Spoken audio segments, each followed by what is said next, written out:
Hue and saturation are two of the most common mistakes that a beginner make, and you might have known this already because every artist who makes a video on coloring talks about how you need to shift your hue and saturation. And it's true, only shifting the darkness while painting lights or shadows is gonna make your paintings look muddy and dead. But why do you need to shift your hues and saturation, and how do you do it correctly? But first, let's understand these terms. So hue basically means the purest form of any color without any external factors affecting it, and this bar is what you call the hue bar. Saturation basically means how much white is added to the hue. The more white you add, the more dull the color will look. On the color box, you need to go left to right to change saturation. And darkness basically means how much black is added to the color. And to change darkness, you need to go up and down on the color box. Now, why shift hue and saturation? The artistic reason is to make your paintings look more alive and more colorful. And the realistic reason is that the color on any object is gonna be affected by a lot of external factors. For example, imagine a rock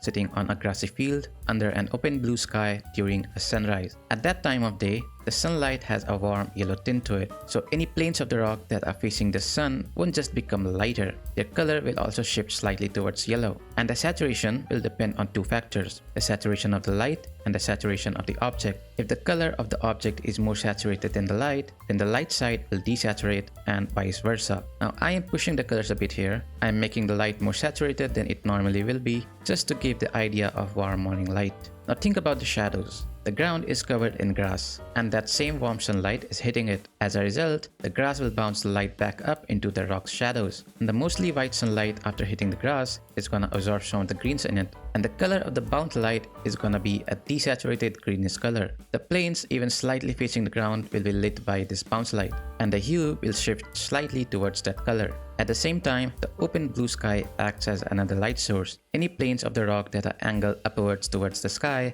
will catch cool skylight, causing those planes within the shadow to shift towards blue. The rock will also cast a shadow onto the grass. A beginner might simply paint the shadow as a darker green, but in reality, the cast shadow is facing the sky. So instead of just dark green, the color will actually shift towards a cooler bluish tone. Now that was during the early morning. Depending on different times of the day, the lighting is gonna look different. Like this is what it looks like in the afternoon, when the sun is directly above the head and looks completely white. Now because the light is white, there will be no hue change on the light side of the rock, only saturation and brightness. And this is what it looks like during sunset, when sunlight is tinted orange and the sky is dark blue. The sunlight is more saturated in the rock, so the color will move towards saturated orange. And this was a quick explanation of hue and saturation. I hope this helps. See you in the next one.